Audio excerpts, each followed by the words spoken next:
Bismillahirrahmanirrahim. Assalamualaikum warahmatullahi wabarakatuh.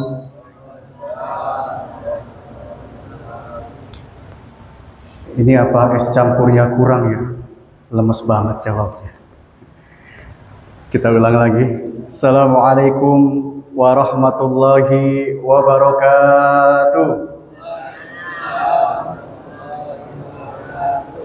Nah, ini kelihatan banget nasi padangnya pas berarti. Alhamdulillahilladzi arsala rasulahu bil huda wa dinil haqq liyudhhirahu 'ala ad-dini kullihi wa kafa billahi shahida. Asyhadu an la ilaha illallah wahdahu la syarika lah wa asyhadu anna Muhammadan 'abduhu wa rasuluhu la nabiyya wa la rasula ba'dahu. Allahumma salli wa sallim wa barik ala sayyidina Muhammadin wa ala alihi wa sahbihi ajma'in, amma ba'd. Faqala Allah ta'ala fi kitabihil karim, a'udhu billahi minasy syaithanir rajim, syahru ramadhan alladhi unzila fihi al-Qur'an hudan lin-nasi wa bayyinatin minal huda wal furqan. Sadaqallahul adzim wa sadaqa rasuluhun nabiyul habibul karim wa nahnu ala dzalika minasyahidin wasyakirin walhamdulillahi rabbil alamin. Yang kami hormati Ketua DKM Masjid Al-Muhajirin beserta para jajarannya yang insyaallah dirahmati Allah Subhanahu wa taala. Yang kami hormati pula Bapak Ibu jamaah salat Isya berjamaah yang insyaallah dilanjutkan salat tarawih berjamaah yang semoga diberikan keistiqomahan oleh Allah. Amin ya rabbal alamin. Pertama, marilah kita panjatkan puji syukur kita kehadirat Allah Subhanahu wa taala yang telah memberikan kita begitu banyak nikmat. Jadi nikmat yang Allah berikan itu kalau kita hitung satu persatu maka tidak akan cukup. Nah, nikmat yang terpenting yang Allah berikan kepada kita adalah nikmat iman dan nikmat Islam. Dan kedua nikmat ini adalah nikmat termahal. Kenapa dikatakan nikmat termahal? Karena orang mau punya harta sebanyak apapun, kalau dirinya tidak Allah kehendaki memiliki nikmat tersebut, maka tidak akan bisa dia membelinya. Maka beruntunglah kita yang hadir dalam majelis hari ini. Insya Allah kita termasuk orang-orang yang mendapatkan nikmat iman dan nikmat Islam. Bapak Ibu yang insya Allah dirahmati Allah Subhanahu wa ta'ala, bersyukur agar Allah menambahkan nikmat kita. Sebagaimana Allah katakan dalam Al-Quran, a'udhu billahi minasyaitonir rajim, la in syakartum la azidannakum wa la in kafartum inna 'adzabi lasyadid. Jadi barang siapa yang bersyukur kepada Allah atas nikmat-nikmatnya, maka Allah akan menambahkan nikmat tersebut. Tetapi perkara penambahan nikmat ini tidak melulu berbicara kuantitas. Berbicara tentang penambahan nikmat Allah itu tidak semata-mata berbicara tentang jumlah. Tetapi yang Allah tambahkan adalah keberkahannya. Jadi nikmat yang Allah tambahkan itu adalah keberkahan atas nikmat tersebut. Nah, masalahnya hari ini apakah kita sudah paham apa indikator keberkahan? Karena jangan-jangan selama ini kita berdoa, ya Allah berkahilah nikmat ini, ya Allah berkahilah hidup ini. Justru kita nggak tahu apa indikator berkah. Sehingga kita belum tahu nih apakah hidup kita ini sudah mencapai predikat keberkahan atau belum. Nah, yang dimaksud dengan indikator nikmat yang berkah adalah apabila nikmat yang kita miliki ini bisa mendekatkan diri kita kepada Allah. Jadi kalau kita memiliki nikmat harta, harta itu dikatakan berkah kalau bisa mendekatkan diri kita kepada Allah. Jangan justru diberikan nikmat harta yang banyak, dirinya jadi bakhil. Melihat tetangga kesusahan gak mau dibantu.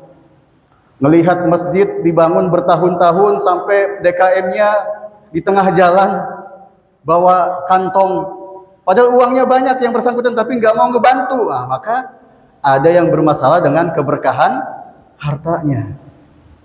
Begitupun kita diberikan nikmat keluarga, ya, Bapak Ibu yang diberikan nikmat bisa memiliki suami atau istri atau anak, maka suami, istri, anak ini dikatakan berkah apabila mereka bisa mendekatkan diri kita kepada Allah.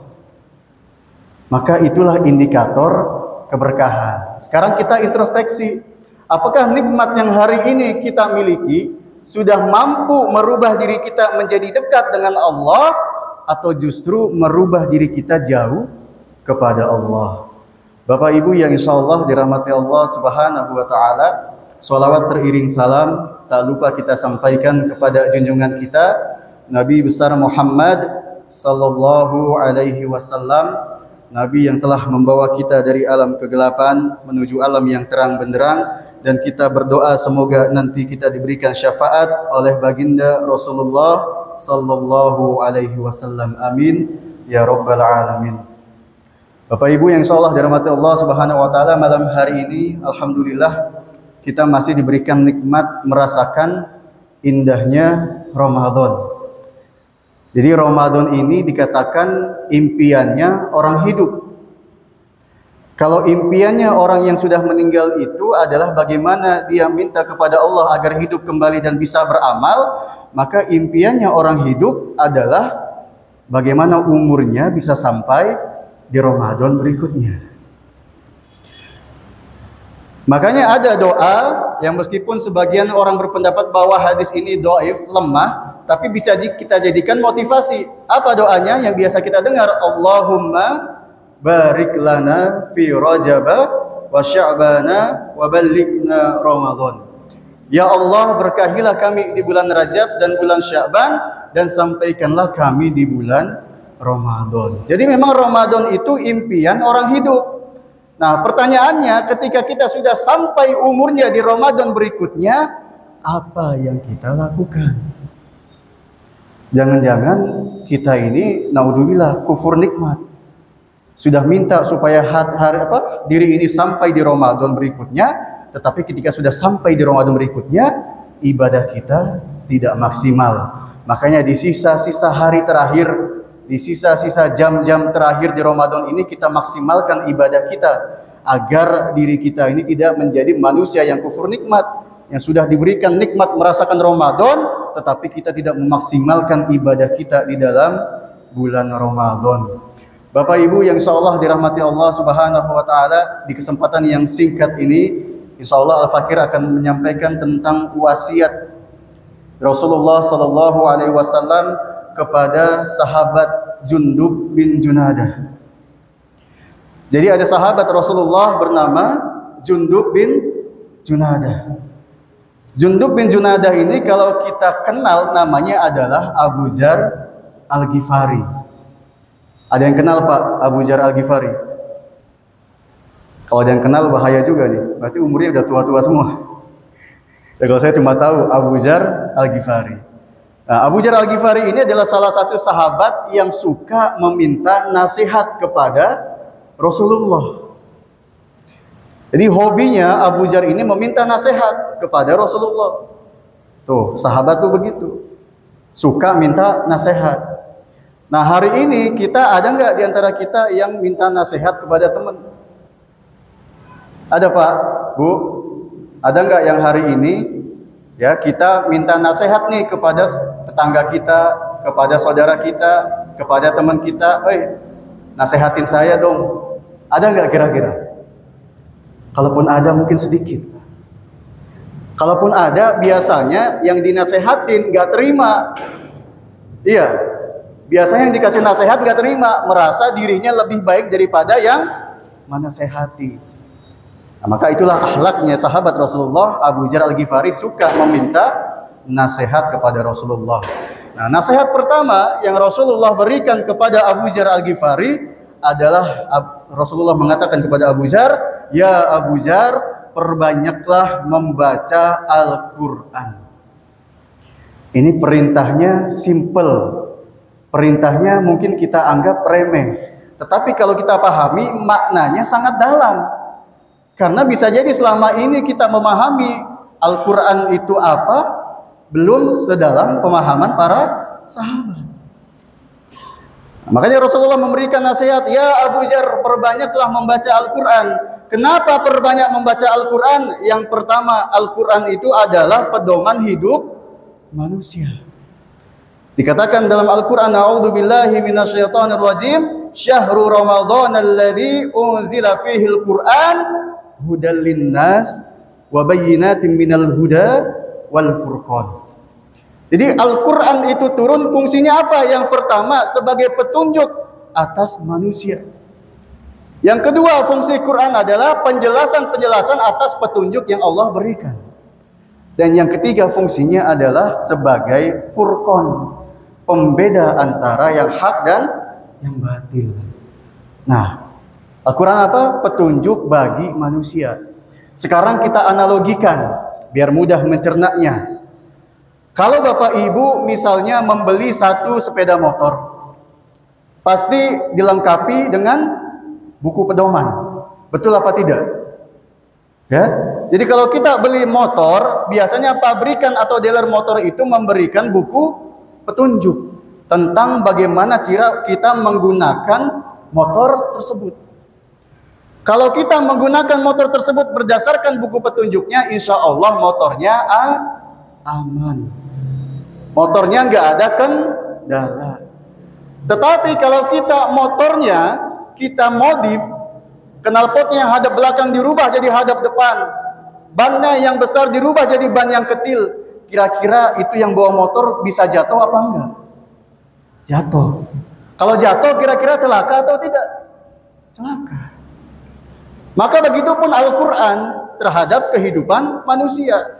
Kalau manusia itu tidak ingin diatur dengan Al-Quran, maka hidupnya akan hancur, hidupnya akan berantakan. Nah, sekarang kita muhasabah.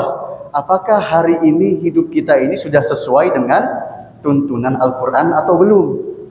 Apakah hidup kita selama ini, jangan-jangan hidup kita selama ini kurang teratur, hidup kita ini berantakan, kurang sesuai dengan kemauan kita, jangan-jangan gara-gara kita jauh dari Al-Quran. Bapak Ibu yang insyaallah dirahmati Allah Subhanahu wa taala, itu jadi keutamaan yang pertama, Al-Quran itu adalah petunjuk bagi manusia. Keutamaan Al-Quran yang kedua, Al-Quran ini bisa menjadikan manusia itu menjadi manusia yang terbaik. Sebagaimana dikatakan, khairukum man ta'allama al-Quran wa 'allamahu. Jadi sebaik-baiknya manusia di antara kalian itu adalah orang yang belajar Al-Quran dan yang mengajarkannya. Jadi Bapak Ibu jangan malu. Umur 60 belum bisa baca Quran, jangan malu. Justru harus belajar Quran. Kenapa? Supaya kita masuk predikat sebagai manusia terbaik. Apalagi di bulan Ramadan. Ya, kalau kita ganjaran membaca Quran itu, satu huruf akan dibalas berapa kebaikan? 10 kebaikan. Jadi Bapak Ibu kalau membaca satu huruf Quran, itu akan mendapatkan 10 kebaikan. Nah, di bulan Ramadan ini semua amal ibadah itu akan dilipat gandakan menjadi 10 kali lipat ganjarannya. Jadi kalau kita baca huruf Quran 1 dapat 10 kebaikan, dibaca di bulan Ramadan dikali 10. Berarti satu huruf berapa kebaikan? 100 kebaikan kita dapatkan membaca satu huruf. Apalagi membaca Al-Fatihah. Al-Fatihah itu berapa huruf? Al-Baqarah berapa huruf? Apalagi kalau kita khatamkan Quran di bulan Ramadan, itu berapa juta huruf yang kita baca? Berapa banyak ganjaran pahala yang kita dapatkan? Maka dari itu, memang perintah perbanyak membaca Quran itu simpel dan remeh, tetapi banyak di antara kita yang lalai justru dengan perintah itu. Bapak Ibu yang insyaallah dirahmati Allah Subhanahu wa taala, perintah atau wasiat Rasulullah yang kedua yang diberikan kepada Abu Dzar Al-Ghifari adalah melihat ke atas perkara akhirat, melihat ke bawah perkara dunia. Nah, ini hal yang penting yang harus kita pahami. Karena selama ini banyak di antara kita, bahkan mungkin kita sendiri terbalik. Ya, kalau Rasulullah mewasiatkan kepada Abu Dzar itu melihat ke atas perkara akhirat, melihat ke bawah perkara dunia, justru kebanyakan kita sekarang ini melihat ke atasnya perkara apa? Perkara dunia. Justru melihat ke bawahnya perkara akhirat. Terbalik. Ya. Melihat ke atas perkara dunia. Kalau melihat ke atas perkara dunia nggak akan habis. Karena dunia itu ibaratkan bayangan. Pak, Bu, bayangan itu kalau kita kejar, itu kira-kira kita bakal dapat nggak bayangan tuh? Nggak bakal dapat. Kita mau kejar pakai pesawat, kita mau kejar pakai mobil, mau pakai motor, kita kejar terus bayangan itu nggak akan dapat. Tetapi kalau kita membelakangi bayangan, bayangan ngikut apa tidak? Bayangan ngikut. Maka begitulah kita harus memposisikan dunia. Dunia ini ambil secukupnya saja. Ya karena jangan sampai meninggalkan dunia sama sekali. Tidak mungkin. Kenapa tidak mungkin? Karena yang pertama, naik haji pakai uang atau tidak? Pakai uang. Zakat pakai uang apa tidak? Pakai uang. Ya, bangun masjid ini pakai uang atau tidak? Pakai. Tetapi jangan sampai kita berlebihan mengejar dunia. Makanya melihat dunia itu ke bawah. Kita yang sudah punya mobil melihat saudara kita masih punya motor. Ya? Yang sudah punya motor melihat saudara kita yang masih punya sepeda. Supaya hati kita ini merasa cukup, merasa qanaah dengan nikmat yang Allah berikan kepada kita. Nah, begitupun melihat perkara akhirat. Jangan melihatnya ke bawah. Kalau melihat akhiratnya ke bawah, kita cenderung merasa aman dengan amal yang kita punya. Padahal status keimanan itu tidak ada yang menjamin sampai kita yaumil akhir, sampai kita meninggal dunia nggak ada yang menjamin iman itu masih ada dalam hati. Makanya jangan sampai kita merasa lebih baik, merasa diri kita paling baik, ya ibadahnya paling rajin, ilmunya paling banyak, ya kan amalnya paling banyak, jangan sampai. Karena di atas langit itu masih ada langit. Justru kita harus termotivasi. Ketika kita baru menjalankan sholat tahajud misalnya, ya, baru rutin sholat tahajud, ngelihat ada teman rutin juga sholat duha, maka kita ikuti sholat duha juga. Ada teman baru 1 kali khatam misalnya, maka kita ikutin, oh kita harus 2 kali khatam Qur'annya di bulan Ramadan. Ada teman ya sedekah 50 juta, maka kita harus termotivasi. Kita sedekahnya 51 juta di atasnya. Jadi supaya kita ini termotivasi untuk ibadah. Jangan sampai dibalik. Ya. Kita melihat akhirat itu ke bawah aja. Oh, udahlah saya mah cukup begini aja ibadahnya. Insya Allah masuk surga. Jangan sampai seperti itu. Bapak Ibu yang insya Allah dirahmati Allah Subhanahu Wa Taala, wasiat yang terakhir yang insya Allah dibahas dalam pertemuan hari ini. Wasiat Rasulullah kepada Abu Dzar adalah qulil haqqu walau kana murran. Jadi sampaikanlah atau katakanlah kebenaran meskipun itu pahit. Nah, hari ini kita kebanyakan tidak berani menyampaikan sesuatu yang benar karena takut orang itu tersinggung. Betul apa betul? Tuh, ada yang nyaut di luar, betul. Jadi harusnya ya menyampaikan kebenaran meskipun itu pahit. Ini yang dilakukan Abu Dzar Al-Ghifari kepada pemimpin-pemimpin pada saat itu. Ya. Sehingga beliau sampai diasingkan di negeri Rafzah dan beliau meninggalnya di sana. Itu karena beliau menyampaikan kebenaran kepada penguasa, beliau sampai diasingkan ke negeri asing. Abu Dzar. Jadi waktu itu pemimpinnya agak mulai terbuai dengan hiasan-hiasan dunia. Dan Abu Dzar itu dengan lantang mengatakan kepada pemimpin pada saat itu, ya. Dan akhirnya beliau diasingkan. Maka itu yang harus kita ambil hari ini, ya, berani berkata benar walaupun pahit, tetapi tetap dengan unsur-unsur dakwah. Jangan mentang-mentang, wah ini harus saya katakan meskipun ini pahit. Tidak seperti itu juga. Harus kita balut dalam konteks dakwah. Kira-kira orang yang mau kita sampaikan itu dengan cara yang seperti ini, apakah akan sampai pesan yang ingin kita sampaikan, atau justru kalau kita menyampaikan dengan cara yang keras justru tertolak. Nah ini harus kita balut dalam konteks dakwah. Bapak Ibu yang insyaallah dirahmati Allah Subhanahu wa taala, itulah 3 nasihat singkat dari Rasulullah kepada Abu Dzar yang pada hakikatnya diberikan juga kepada kita umatnya baginda Rasulullah sallallahu alaihi wasallam. Dan semoga di akhir-akhir Ramadan ini kita diberikan keistiqomahan oleh Allah Subhanahu wa taala. Jangan sampai ibadah kita justru makin hari makin menurun. Yang ada harusnya makin hari menjelang akhir makin digaspol kalau bahasa sekarang.